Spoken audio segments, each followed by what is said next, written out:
Hey everybody, welcome back to Oliver's Farm. It's time to spray burn down on my corn ground.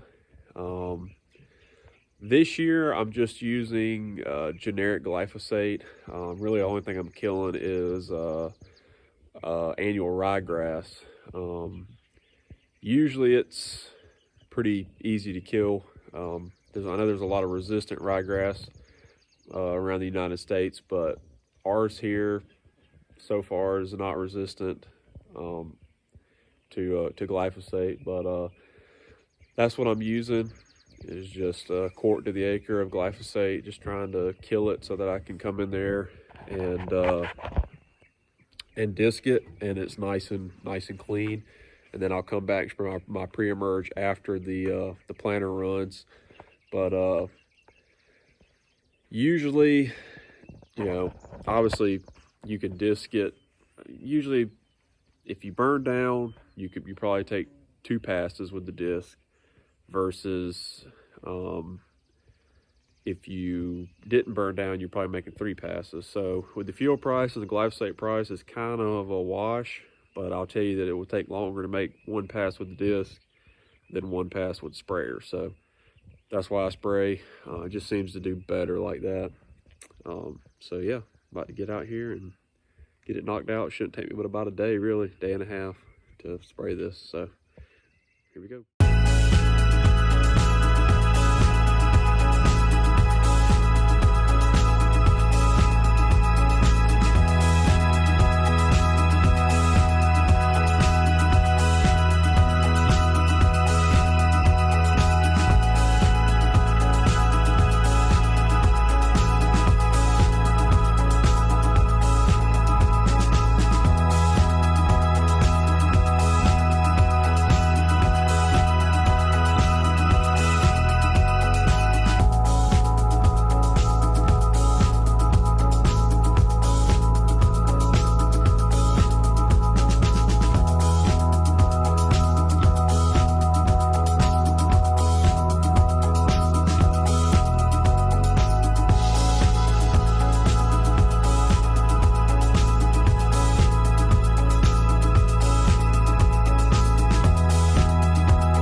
Out here getting corn field prep done.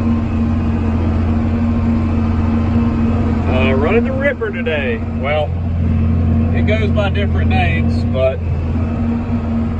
I call it a ripper. Some people call it a subsoiler. Lots of different names. And yes, I know I'm missing 2 tires.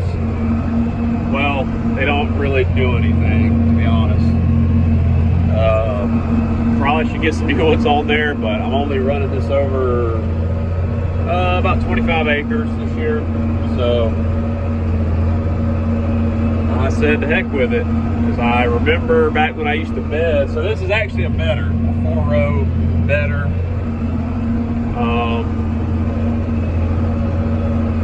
I can see where you would need the tires with that to kind of keep the beds level. And since I'm not doing that, it really doesn't matter.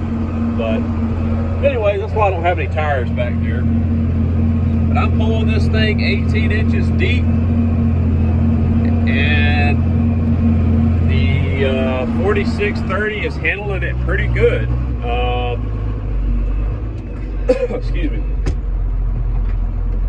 I'm actually pretty happy because I thought this field was going to be like really compacted. You can tell when it's really compacted, when it starts throwing up chunks of dirt that are, you know, a foot long, just big old huge chunks, and it's not doing that out here. So that's great news. I'm happy about that. But yeah, this probably isn't the best thing. I mean, it's good. It can't hurt, I can tell you that. This field has never had any sort of deep tillage done on it since I got it. And that's really why I'm out here doing this. A chisel plow would probably be better, because I think to get the full benefit of the subsoiling, I think, now I might be wrong, but I think you need to do it in row. And I mean, this is 36-inch rows here that I'm ripping on. So there always is a chance that once I till this up, and I'll talk about that in a second, that the corn roots will be able to find these channels. But it's not 100% effective. The reason I do it, and what I've started doing until I can get me a chisel plow, I'm going to get one, hopefully for next year, is just basically, if you rip it every year, rip it every other year, just from what I'm seeing, it just keeps the ground loose.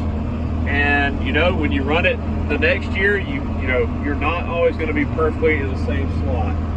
So that's just what I've been doing. It seems like it's working. I don't have anything with like a severe hard pan. Our soils here in middle Georgia are very, very prone to that, to developing a hard pan really yearly. And most of the farmers in this area will either strip till with a shank, you know, 15 to 18 inches deep, or they will bed, throw up beds. I don't personally like the beds. I did the beds for a year or two, and I said the heck with that. I hate planting on beds. I mean, I'm not even gonna get into it. It was just, I hope I never have to go back to doing that, and I don't think I will.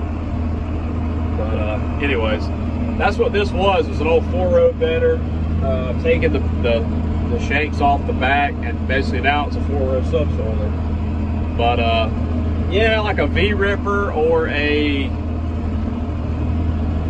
9-shank chisel plow would really be better than this, I think.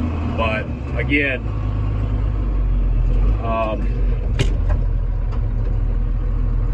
I think as long as you're doing this at least every other year, from what I've seen,